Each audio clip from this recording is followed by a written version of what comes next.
Okay, let's talk about the future of the Krishna conscious movement. I'll just throw that whole topic at you, and keep in mind we're going to be editing this and everything. So The cause is in the effect. Always remember this very important principle. The cause is always present in the effect, and the effect is always present in the cause.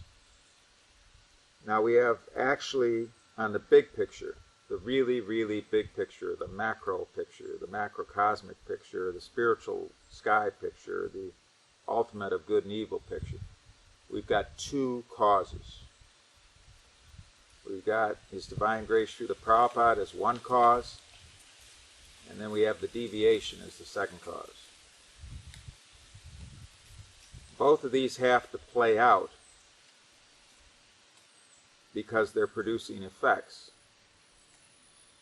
However, they don't play out in their effects well together. So, will Prabhupada's cause play out in a big, pure effect? I happen to be long-term optimistic on that.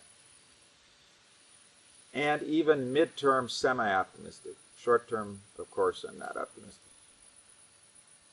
On the deviation cause, which really started in the early 70s and gradually built momentum.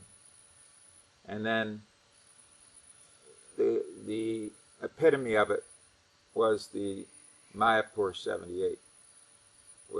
That's when it was a complete coup d'etat.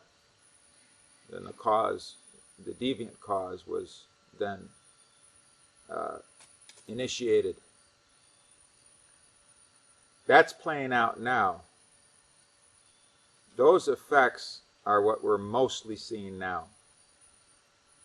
This is still short-term, but in some senses, since it's been 30 years, you can say mid-term too. Since Prabhupada used 30 years as a bit of a demarcation, you can say that it was by providence, an accidental type of providence, but Srila Bhaktisiddhanta Saraswati left at the very end of 1936, and then Prabhupada came in 1966. So this 30-year span. So now we've just passed the threshold of 30 years since the deviation by only a few months as of this time. So we've gone the tail end of the short term to the very beginning of the midterm is where we're at right now in October of 2008. Now these things run in a Western way because the deviation is Western. Prabhupada says the Western adventure.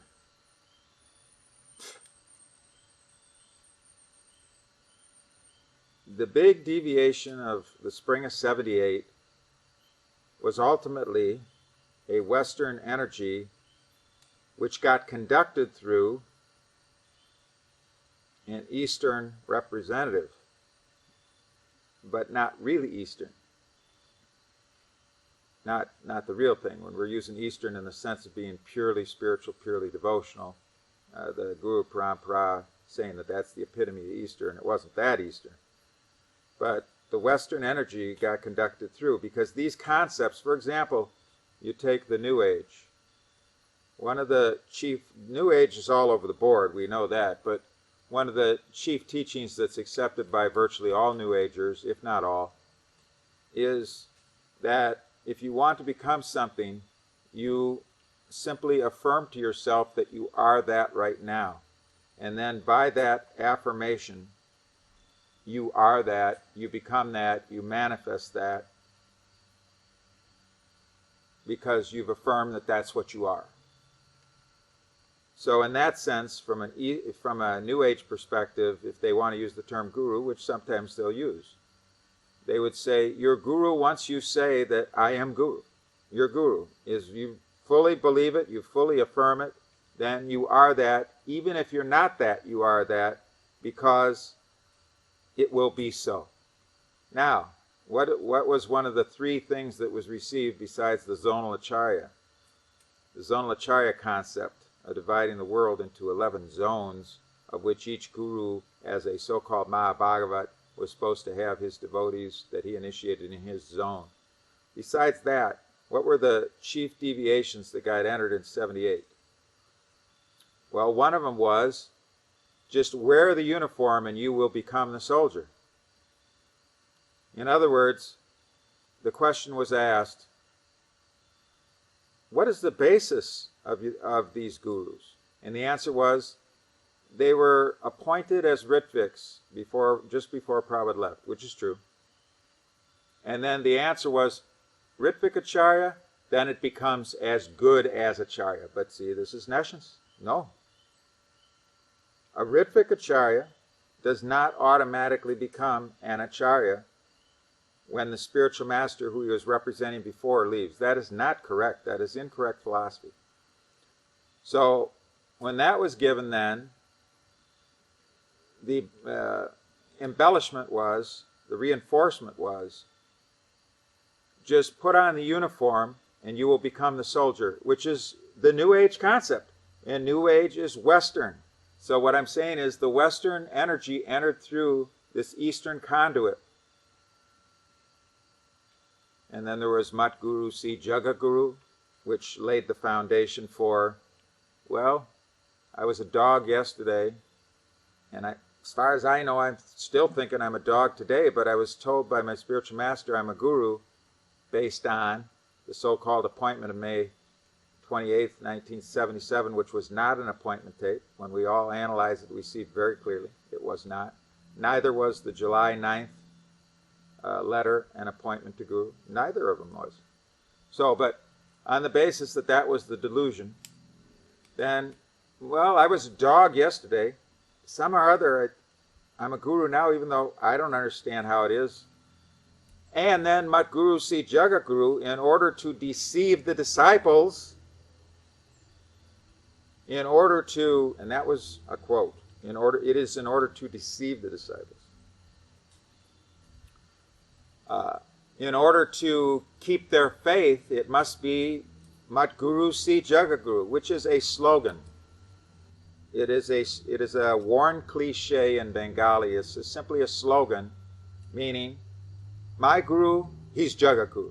Well, Jagaguru in this sense means Mahabhagavat. Of course, why is the Jagaguru then limited to one of 11 zones? But at any rate, there's these minor contradictions. We'll just go with the main theme here. The main theme is that we had Ritvik Acharya, then it becomes as good as Acharya. We had Mat Guru Si Jagaguru. This then got adopted and rationalized by the scholar of the group that we have to be Mahabhagavats.